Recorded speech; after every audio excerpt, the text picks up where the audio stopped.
Hi guys, this is Mark Davis at Optimum Technology Transfer. In this video, I'm going to take a look at using the time value function in Excel. Now, I've got some sample timesheet data. We can see this here in front of me. I've created this timesheet data, some sample data. So I've got some time IDs, basically rows, record indicators effectively. It's all about me, Mark, at the moment. Got some week commencing data, and I'm assuming for the purposes of this particular demonstration that I'm working just the weekdays, Monday through to Friday, for example. The information about when I clocked in and out here, I've got 4 columns of information. One of those numbers, as we can see from the captions or the headings, represents the hours and the minutes for time in, and equally then for time out, the hours and the minutes, for example. Now it's all text because of the way that this information has been downloaded. It is all text. I can't really do anything with it mathematically.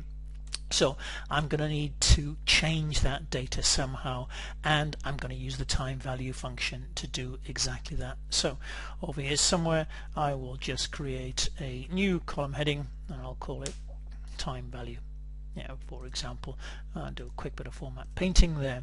Okay, so equals TI down and press my tab key, time text. Now what I could do is I could do something like this, for example, quote 08 colon typical time separator and 45, which happens to be the time in hours and minutes. Press my return key or enter key, and there we've got a time value, a fractional number which represents the time. If I control on 1 and if I go to time, for example, here there's one of the samples, but in fact if I go to custom and I grab one of these, and I don't want the SS's, so just remove them, HH colon MM, and then return or enter. And of course I could then double click to fill that down through to, it's all the same data anyway, because of course that's hard coded.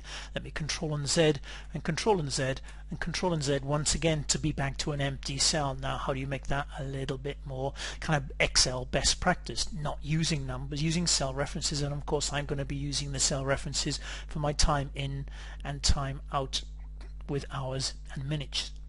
So equals TI down and press my tab key on the keyboard. I'm going to grab this particular cell reference. I'm going to use a bit of concatenation, because what I'd like to do is I'd like to concatenate the colon between the time in bit in hours and the time in bit in minutes, for example. Another ampersand in there going across to that cell F4 which contains the minute data, and then return or enter. Control on 1. Custom, I've already got one built in there somewhere which I've just created, for example, so I could grab this one, or I could get rid of that, don't want the seconds, and then OK, and then double click to fill down through. So that's the time value effectively for in.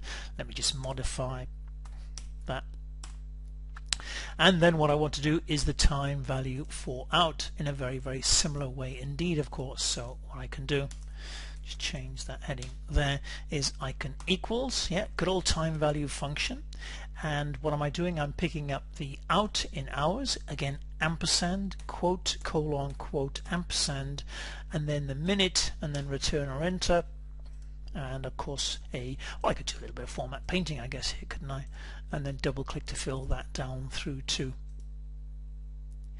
Now what I'm going to do is I am going to calculate the interval between those two times.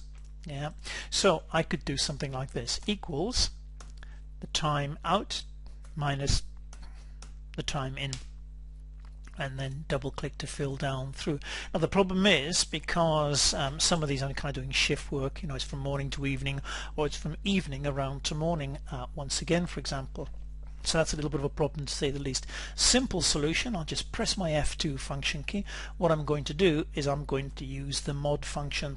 There is a very good chance that you come across the mod function before. So I'm going to use that result, that number, comma 1, close off my brackets, and then control and return or control and enter to fill all the way down through the rest of the selection. So I can see basically the number of hours I've worked on each of those days. So check it out once again, guys. Really importantly, there's the time value function. In fact, let me just zoom right in so we can see it nice and clearly. I've got some text which is no good to us. I'm cleaning it up. I'm using the time value function. There it is there.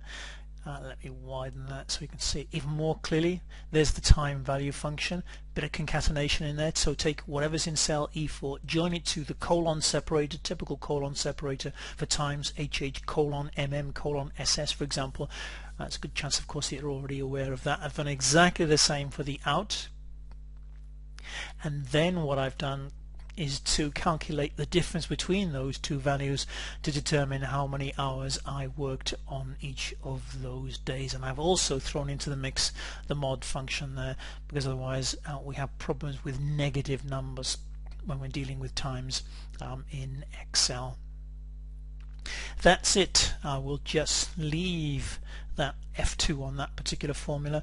So that was my intention for this particular video, looking at in a little bit of detail the time value function. That's it from me, Mark Davis at Optimum Technology Transfer. Take care and bye bye.